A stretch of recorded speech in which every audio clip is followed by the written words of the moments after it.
Banyak yang menginginkan bahwa ini terbukti. Sudah penetapan hasil di kabupaten, baru terbukti ada pelanggaran administrasi, maka dibatalkan. Sonde, santai ngobrol demokrasi.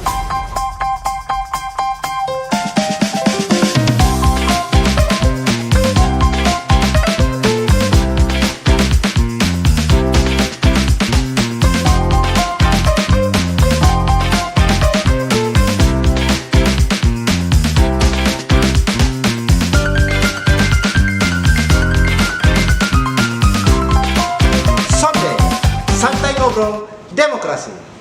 Berjumpa lagi dengan saya, Andre Un. Episode kali ini kita akan membahas tentang dinamika pencalonan pilkada serentak tahun 2024. Bagaimana keseruannya?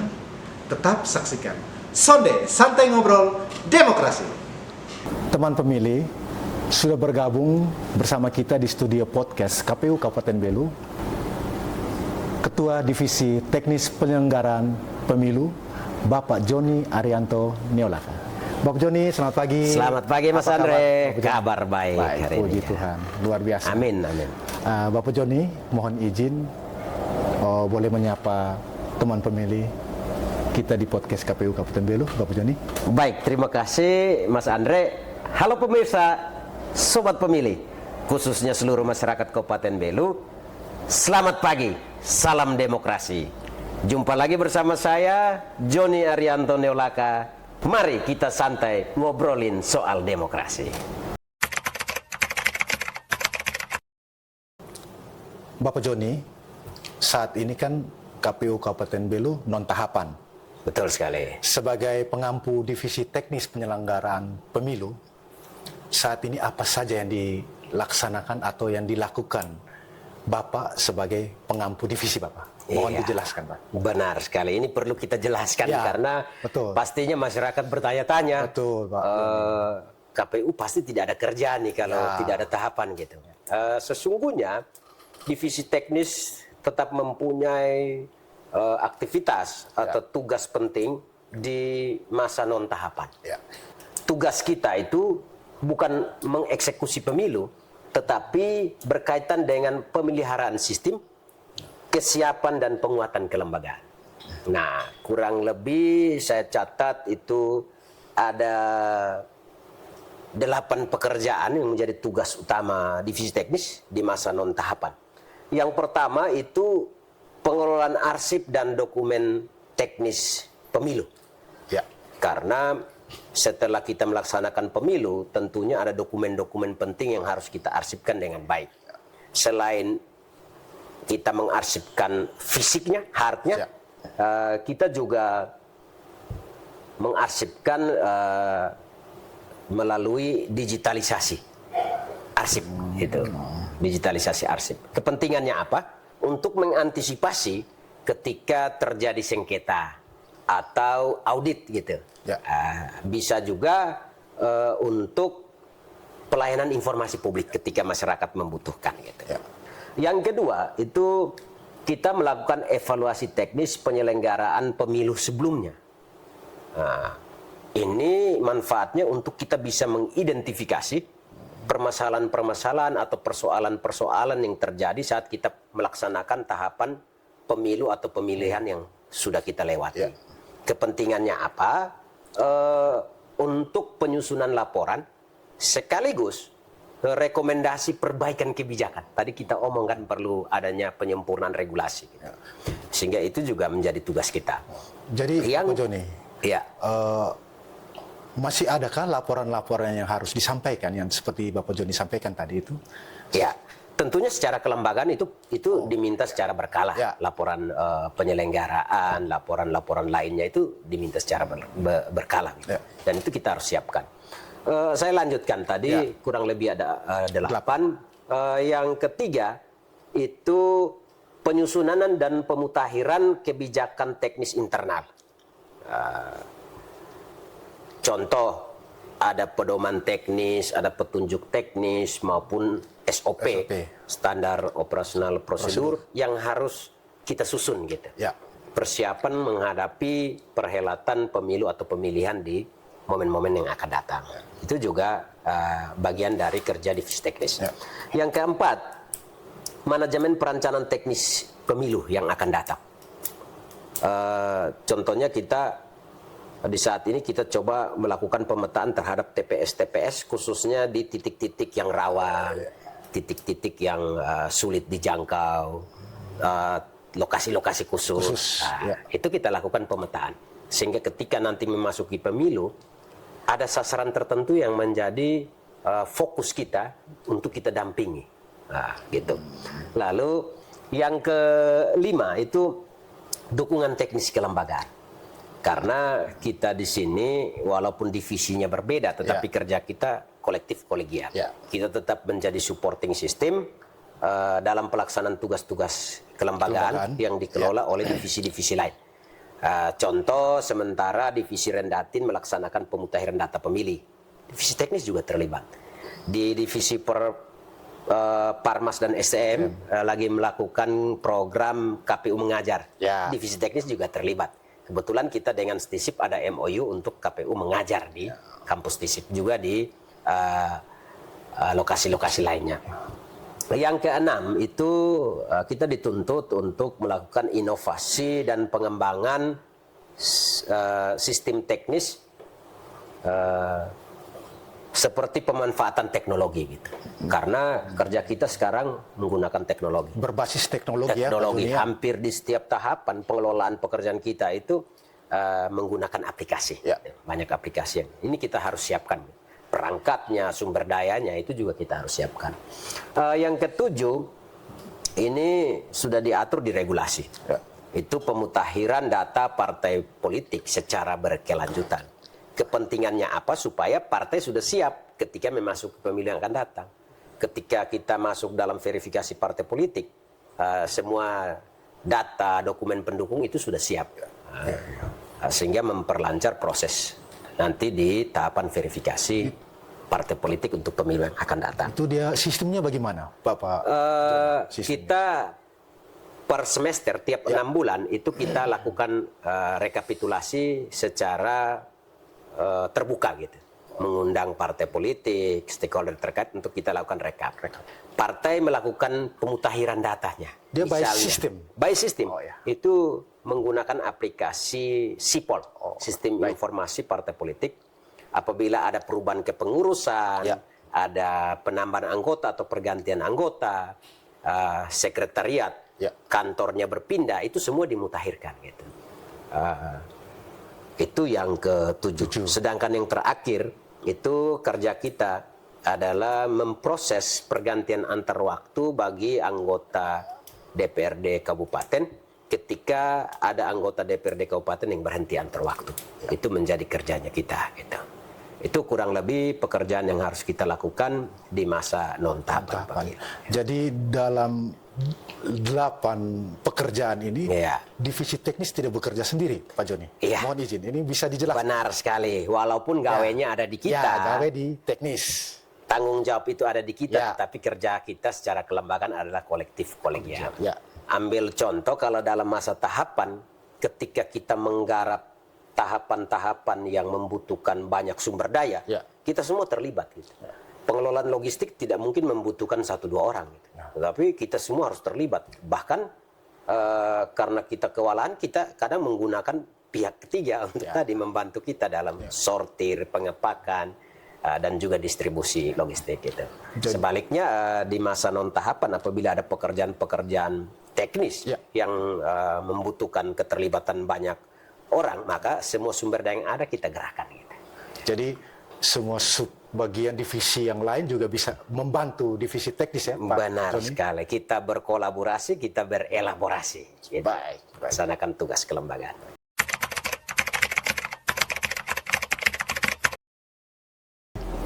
Teman pemilih, sebagaimana kita ketahui bersama, pada Pilkada tahun 2024 kemarin, divisi teknis penyelenggaraan KPU Kabupaten Belu menjadi divisi yang dalam tanda kutip, Bapak Joni. Iya, betul Ini sekali. kita berbicara dalam tanda kutip itu paling disoroti.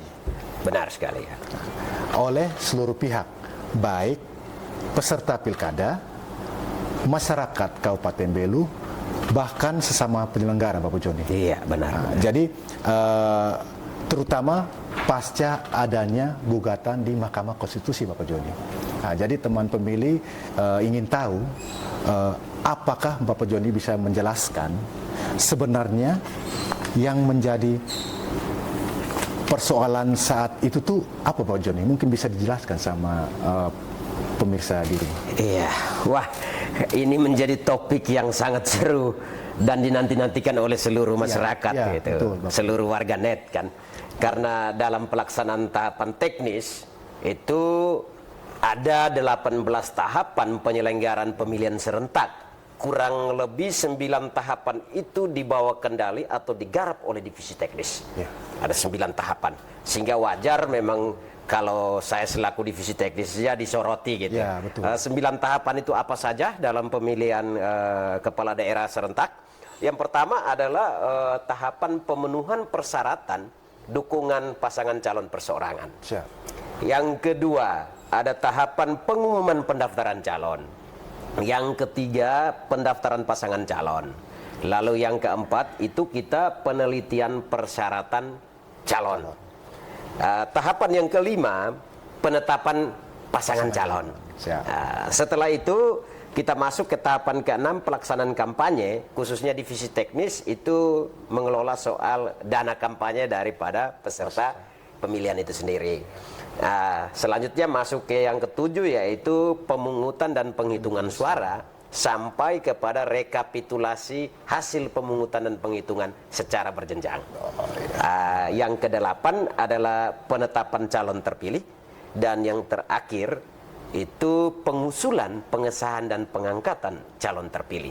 Sehingga memang kalau dalam tahapan pemilihan kepala daerah memang banyak sekali peserta pemilu atau masyarakat yang betul-betul fokusnya kepada divisi teknis penyelenggaraan pemilu, itu, karena dibawa kendali divisi teknis. Dan juga kita ketahui bersama, Bapak Ibu, bahwa pada proses pemilihan kepala daerah bupati dan wakil bupati Kabupaten Belu tahun 2024 kemarin, itu terakhir kita berujung pada proses sengketa di MK. Ya. Nah, ini perlu kami jelaskan seperti ini. Bahwasanya kami melaksanakan seluruh tahapan penyelenggaraan pemilihan kepala daerah berpedoman pada PKPU 2 tahun 2024 berkaitan dengan jadwal, tahapan dan program. Ya. Jadi ini kerja kita sudah diatur ini. Waktunya, kapan baru bisa kita laksanakan, kapan tidak boleh kita laksanakan, itu sudah diatur timelinenya. Ya. Jadi Bapak Joni, mohon izin, dari 9 tahapan ini, salah satunya yang tadi Bapak Joni sebutkan. Betul sekali. Ya. Nah, ini yang perlu saya jelaskan kan tadi. Betul. Bahwasanya di tahapan yang kita lalui, kalau kita lihat di PKPU tahapan, program dan jadwal, itu untuk tahapan pencalonan sendiri memakan waktu kurang lebih 5 bulan. Dimulai dari 5 Mei 2024, mulai dengan tahapan pemenuhan persyaratan dukungan pasangan calon perseorangan, sampai ke tanggal 23 September, itu penetapan pasangan calon dan penarikan nomor undi. Kalau kita lihat range-nya itu sekitar kurang lebih 5 bulan, tahapan yang cukup panjang gitu. Dan KPU sendiri sudah sangat optimal gitu, dan kita sudah bekerja profesional, sudah berproses sesuai dengan ketentuan normatif yang ada. Di masa persiapan sebelum masuk ke masa tahapan pencalonan, kita gencar melakukan sosialisasi. Kita adakan rakor dengan melibatkan semua stakeholder terkait, baik itu Bawaslu, baik itu pemerintah, baik itu peserta pemilihan sendiri, dalam hal ini partai politik yang mengusulkan calon. Bahkan tim dan pasangan calon sendiri kita undang terlibat. Ditambah juga dengan stakeholder-stakeholder terkait seperti dari kepolisian, dari kejaksaan, dari pengadilan. Itu kita lakukan sosialisasi. Berkaitan dengan apa? Dengan syarat-syarat dari calon itu sendiri gitu. Lalu juga kita lanjutkan dengan rakor. Rakor ini hampir di setiap tahapan sebelum masuk ke tahapan teknis, rincian tahapan teknis pencalonan, itu kita libatkan semua tadi untuk membicarakan apa? Hal-hal yang berkaitan dengan proses pencalonan gitu. Dokumen-dokumen apa yang harus disiapkan, kapan waktunya datang mendaftar, itu semua kita bicarakan. Kita sangat transparansi, kita sangat terbuka begitu. Sehingga di tahapan yang tadi saya sampaikan kurang lebih 5 bulan, itu kita berproses sesuai dengan ketentuan yang ada. Dan selama proses itu, Bapak Ibu, tidak ada satupun catatan pengawasan, dalam hal ini rekomendasi oleh Bawaslu ke kita gitu. Bahkan dari masyarakat maupun dari peserta pemilihan itu sendiri, tidak ada satupun yang memberikan tanggapan ke kita bahwa ini KPU kamu kerja salah loh, KPU ini tidak boleh begini, tidak boleh begitu loh. Tidak ada, karena kita tadi dalam setiap proses melibatkan semua dan terbuka gitu, diikuti oleh semua. Sayangnya selama 5 bulan tahapan pencalonan, bahkan lanjut terus ke masa kampanye sampai dengan pemungutan suara sampai di bulan Desember, itu pun tidak ada tanggapan, tidak ada isu-isu yang membicarakan terkait dengan status mantan terpidana dari salah satu calon gitu.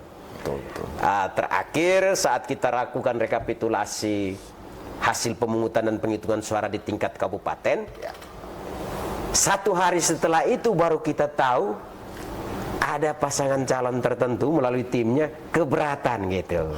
Keberatannya bahwa ada prosedur yang salah gitu, dan prosedur itu menurut mereka ada di saat tahapan pencalonan. Itu pada saat rekapitulasi perhitungan selesai ya, Pak Joni ya. Kalau saat rekapitulasi, saat penandatanganan dokumen, berita acara dan sertifikat hasil penghitungan, itu ada saksi dari paslon tertentu yang keberatan tidak mau tanda tangan. Waktu itu mereka bukan menolak hasil, tidak.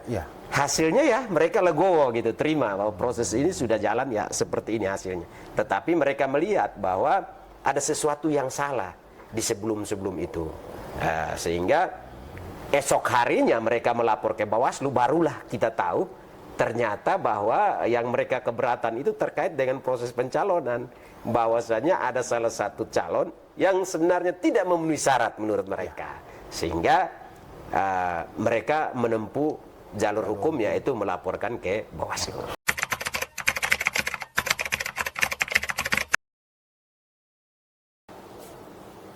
Pak Joni, Iya. KPU Kabupaten Belu sempat mendapatkan rekomendasi administrasi dari Bawaslu. Betul sekali. Jadi mungkin Bapak Joni bisa menjelaskan sebelum ada permohonan gugatan di Mahkamah Konstitusi. Mungkin bisa dijelaskan Bapak Joni. Baik, respon kita, khususnya saya pribadi maupun secara kelembagaan, setelah kita menerima rekomendasi dari Bawaslu Kabupaten Belu, yang pertama kita menghargai itu. Secara kelembagaan kita tahu bahwa tugas Bawaslu salah satunya adalah penyelesaian dugaan pelanggaran administrasi pemilihan gitu. Nah, rekomendasi ini sebenarnya buntut dari laporan yang diajukan oleh salah satu paslon gitu. Pasca kita melakukan rekapitulasi di kabupaten, sebagaimana yang sudah saya sampaikan gitu. Setelah kita menerima rekomendasi Bawaslu, yang paling pertama adalah kita melakukan rapat internal, persiapan untuk bagaimana kita menindaklanjuti rekomendasi Bawaslu tersebut. Jadi itu langkah-langkah KPU Kabupaten Belu menindaklanjuti rekomendasi dari Bawaslu, Bapak? Betul Mas Andre. Setelah kita lakukan rapat, berikutnya adalah kita lakukan koordinasi secara berjenjang. Karena KPU ini adalah lembaga yang sifatnya hierarkis. Sebelum kita mengambil satu keputusan, kita perlu berkonsultasi, berkoordinasi dengan hierarki kita, baik itu di provinsi maupun di pusat. Setelah kita koordinasi, ada banyak masukan, ada banyak pertimbangan yang disampaikan, kita terima itu, Lalu kembali secara internal KPU Kabupaten Belu melakukan kajian terhadap persoalan yang dilaporkan ke Bawaslu sehingga sampai keluarnya rekomendasi pelanggaran administrasi tersebut. Ada satu poin yang menjadi diskusi menarik kita saat itu. Yang pertama bahwa terbukti pelanggaran administrasi ini dilakukan oleh salah satu calon begitu. Tapi rekomendasinya ke KPU Kabupaten Belu gitu. Harusnya siapa yang melakukan pelanggaran, dia yang menerima rekomendasi itu. Gitu. Tetapi kita menerima itu dengan beranggapan bahwa memang tahapan pencalonan ini dikelola oleh KPU. Sehingga mungkin KPU bisa mengambil tindakan terhadap pelanggaran administrasi yang dilakukan oleh salah satu calon tersebut.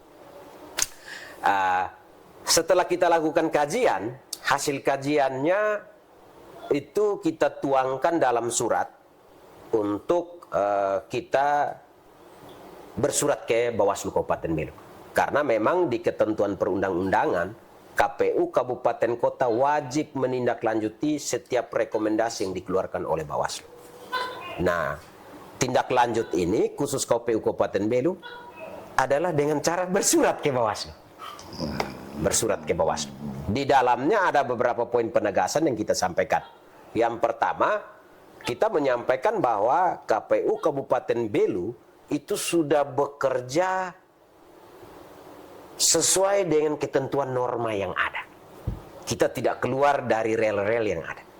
Baik itu tahapannya, jadwalnya, itu kita sesuai dengan yang diatur. Nah, yang berikut, selama proses itu tidak ada satupun tanggapan masyarakat ataupun rekomendasi catatan pengawasan dari teman-teman Bawaslu atau tanggapan dari peserta pemilihan itu sendiri, partai politik pengusul maupun calon dan timnya tidak pernah kasih tanggapan ke kita berkaitan dengan syarat administrasi yang terbukti di Bawaslu dan direkomendasikan ke kita.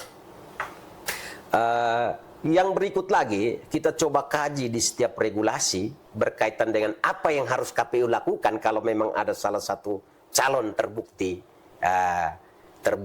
melakukan pelanggaran administrasi. Itu tidak ada aturan yang mengatur gitu. KPU harus buat apa gitu. KPU harus diskualifikasi calon tersebut kah? Atau membatalkan kah? Atau seperti apa? Itu tidak diatur. Ada satu PKPU yaitu PKPU 15 tahun 2024 tentang tata cara penyelesaian pelanggaran administrasi pemilihan gubernur, wakil gubernur, bupati, wakil bupati, wali kota dan wakil wali kota, khususnya di pasal 8 ayat 2. Saya bacakan ya. Dalam hal terdapat rekomendasi Bawaslu Provinsi atau Bawaslu Kabupaten Kota yang disampaikan setelah KPU Provinsi atau KPU Kabupaten Kota menetapkan perolehan suara hasil pemilihan di tingkat provinsi atau kabupaten kota, serta mempengaruhi hasil perolehan suara, ditindaklanjuti melalui penyelesaian perselisihan hasil pemilihan di Mahkamah Konstitusi. Nah, jadi hanya satu jalan begitu. Kalau rekomendasi itu datang setelah kita penetapan hasil di kabupaten, maka penyelesaiannya hanya ada di mahkamah. Jadi dalam artian kita menunggu saja gitu. KPU menunggu saja. Kalau memang ini dibawa ke MK ya kita berproses. Karena ruang itu dibuka sesuai dengan PKPU tadi yang saya bacakan. Sehingga kita balas suratnya dan selesai. Bentuk tindak lanjut kita terhadap rekomendasi dugaan pelanggaran administrasi oleh Bawaslu. Seperti itu. Nah ini yang perlu kami jelaskan ke publik. Seperti itu. Baik.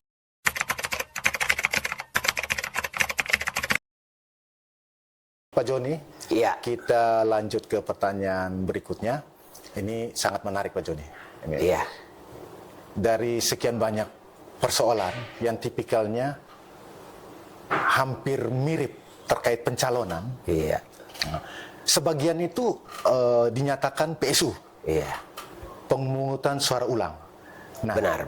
padahal persoalannya itu mirip-mirip dengan Kabupaten Belu. Siap. Nah, ternyata KPU Kabupaten Belu itu tidak PSU, Iya. Pak Joni. Iya. Nah, ini masyarakat bertanya-tanya, Iya. kok persoalan yang mirip-mirip, tapi kok Belu, KPU Kabupaten Belu tidak PSU, Pak Joni. Betul. Mungkin bisa dijelaskan dengan secara detail, Pak Joni. Iya.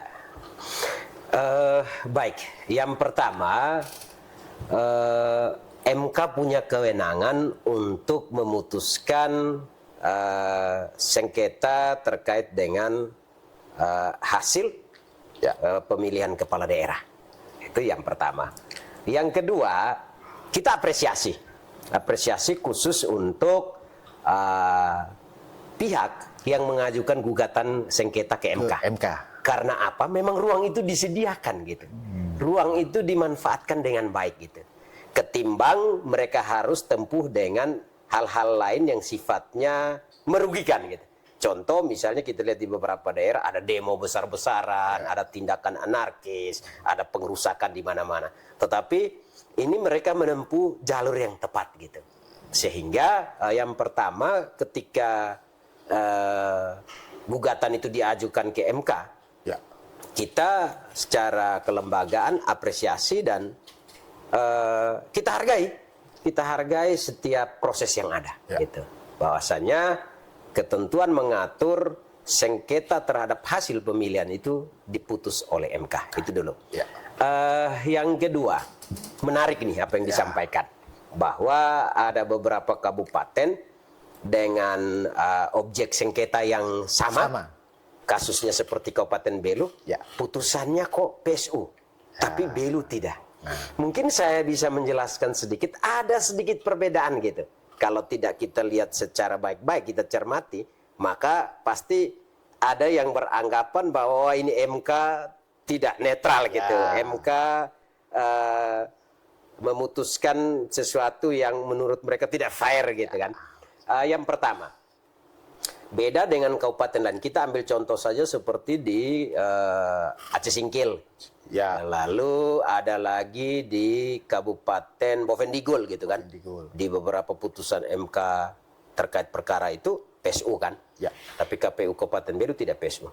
Karena yang pertama, ketika kita beracara di MK terkait dengan persoalan ini, yang kita kejar paling pertama adalah keadilan prosedural. Keadilan prosesnya begitu. Terlepas nanti keadilan substansi ya kita bicara.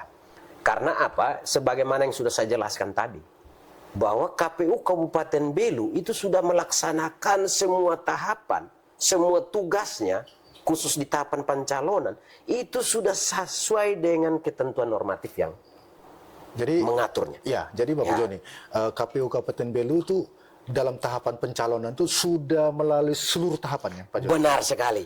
Bahkan melibatkan banyak orang. Bahkan di tahapan-tahapan tertentu itu kita transparan, kita live. Kita buat live streamingnya dan diikuti oleh banyak orang. Gitu. Bedanya, tadi saya mau sampaikan, bedanya kalau di kabupaten lain, sebelum tahapan pencalonan ini selesai, itu sudah ada isu di luar gitu. Sudah ada tanggapan di luar gitu. Bahkan ada yang sudah datang di KPU.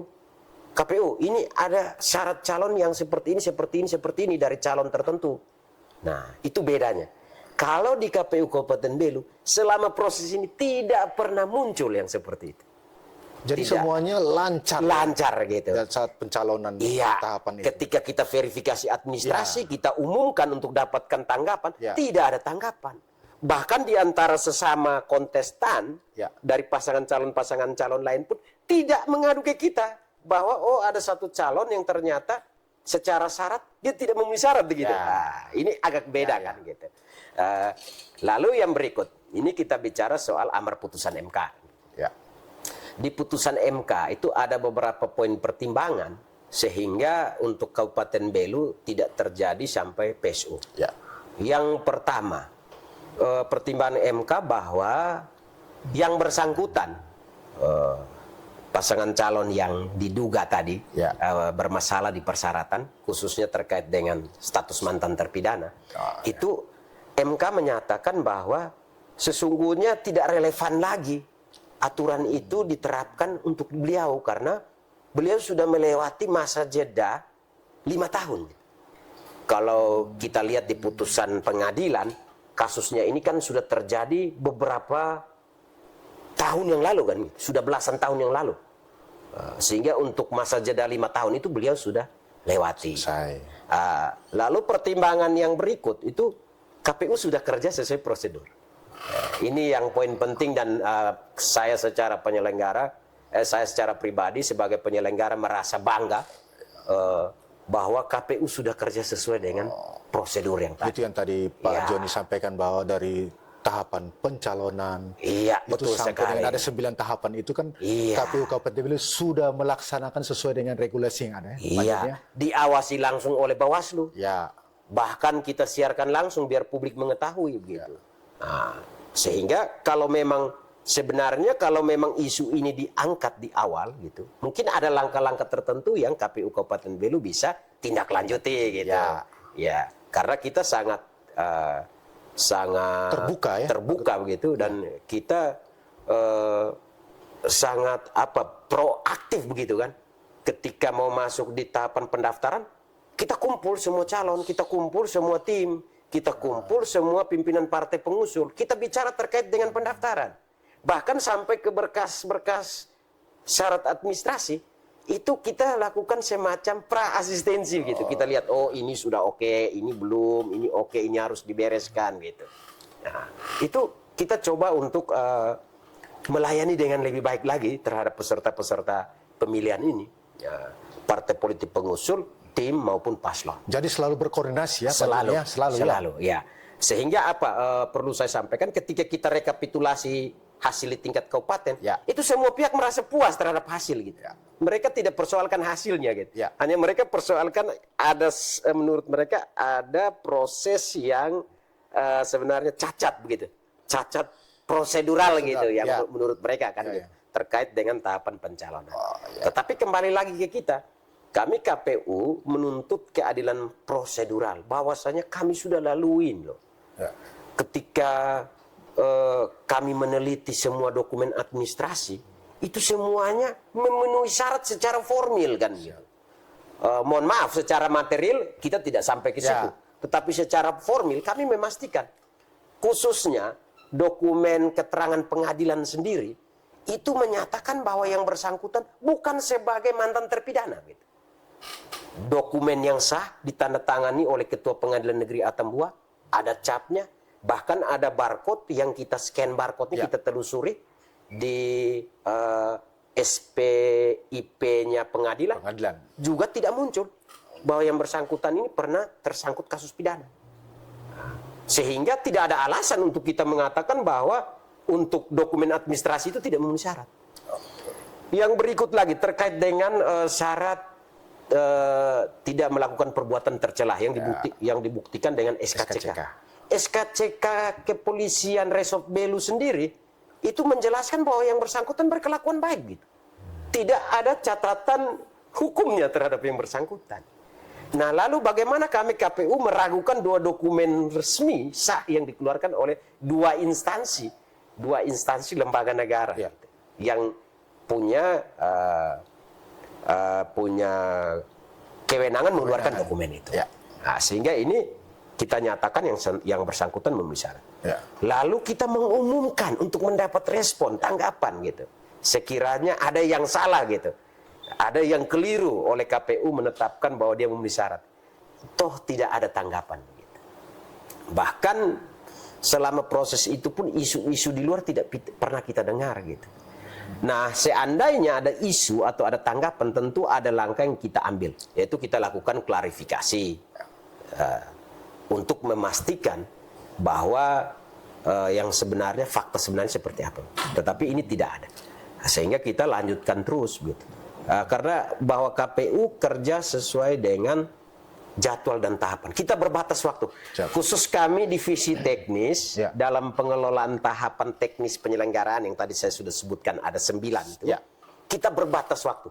Kami selalu kenal dengan istilah pukul 23.59 gitu. Batas akhir gitu. Batas akhir ya, Pak Batas Joni. akhirnya pukul 23.59. Ketika sudah lewat, kami tidak bisa lagi menggarap tahapan itu karena tahapannya sudah dikunci begitu. Baik kita secara manualnya maupun secara aplikatif gitu. Karena memang kemarin dalam proses pencalonan itu ada beberapa aplikasi yang kita gunakan untuk memperlancar tahapan itu. Ya, baik, terima kasih Pak Joni. Jadi itu salah satu perbedaan kenapa di KPU Kabupaten Belu tidak sampai putusannya PSU. Ya, seperti itu. Memang kalau kita lihat dinamika di luar itu, kalau banyak orang, masyarakat awam atau sebagian orang yang tidak cermat dan tidak jeli melihat persoalan ini, pasti mengambil kesimpulan bahwa Belu itu PSU. Banyak juga di teman-teman sesama penyelenggara ada yang sangat pesimis gitu. Bahkan jujur di teman-teman kita penyelenggara di Kabupaten Belu juga ada yang pesimis. Tetapi saya pribadi waktu itu sangat optimis bahwa kita sudah kerja maksimal. Kita sudah kerja profesional, kita sudah kerja sesuai dengan aturan atau norma yang ada. Sehingga menurut saya KPU Kabupaten Belu di posisi yang taat asas gitu dalam pelaksanaan seluruh tahapan pilkada serentak di tahun 2024. Pertanyaan terakhir Bapak Joni, adakah pesan yang akan disampaikan oleh teman pemilih Bapak Joni? Ya, melalui kesempatan ini ingin kami sampaikan kepada seluruh masyarakat Kabupaten Belu bahwasanya urusan pemilu itu bukan menjadi urusan penyelenggara semata, tetapi ini adalah urusan kita bersama. Kita mengharapkan partisipasi dari semua pihak, dari semua pemangku kepentingan, termasuk juga masyarakat, khususnya sobat pemilih yang ada di Kabupaten Belu, untuk terlibat aktif di semua tahapan. Partisipasi yang kita maksudkan itu bukan sekedar dihitung dari kuantitatif, seberapa banyak yang datang mencoblos di TPS, tetapi kita juga mengukur secara kualitatif terkait dengan kualitas demokrasi itu sendiri. Artinya apa? Kita semua dituntut untuk berpartisipasi di semua tahapan. Sebagaimana topik kita hari ini terkait pencalonan, masyarakat, seluruh elemen dituntut untuk berpartisipasi dalam tahapan pencalonan. Jadi intinya Bapak Joni, masyarakat itu harus proaktif ya Bapak Joni ya? Iya, karena saya tertarik dengan pendapat seorang ahli ekonomi dari Amerika Serikat, Amartya Sen. Itu beliau membalikan fakta yang selama ini orang mengatakan bahwa ekonomi itu adalah basis dari segala sesuatu. Ekonomi itu adalah pencitraan dari semua aspek kehidupan. Ternyata beliau membalikan itu. Beliau menyampaikan bahwa kalau ada ketidakberesan di bidang pendidikan, bidang sosial, bidang hukum, dan segala aspek kehidupan, termasuk di dalamnya adalah politik, itu karena demokrasinya yang perlu dibenahi. Ada tidak beres pada tataran demokrasi. Jadi beliau menyampaikan bahwa demokrasi itu adalah basis dari segala sesuatu. Karena apa? Bicara soal demokrasi ada bicara soal hak dan kewajiban. Bicara soal demokrasi itu bicara soal kebebasan. Nah ini ada kaitan juga dengan elektoral kita, baik pemilu maupun pilkada. Itu adalah sarana demokrasi. Sehingga kita minta untuk semua elemen masyarakat, khususnya sobat pemilih, itu terlibat aktif sebagaimana sudah saya sampaikan. Terlebih kepada kaum-kaum cendekiawan, khususnya pelajar dan mahasiswa. Sebagai agent of change, dituntut untuk mereka terlibat aktif. Karena Bung Kanis Pari sendiri berkata, mahasiswa buta politik adalah pendukung yang setia dari iklim yang tidak demokratis. Humus yang menyuburkan depolitisasi. Racun yang mematikan kebebasan mimbar ilmiah. Mahasiswa buta politik tidak akan menjadi pemimpin yang punya kreativitas dan inovatif.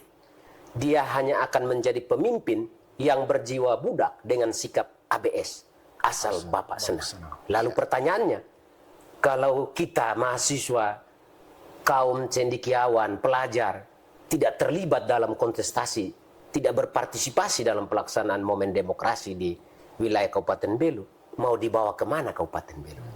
Ya, mahasiswa, pelajar dituntut sebagai garda terdepan untuk membawa pembaruan, khususnya untuk meningkatkan kualitas pelaksanaan demokrasi di wilayah Kabupaten Belu.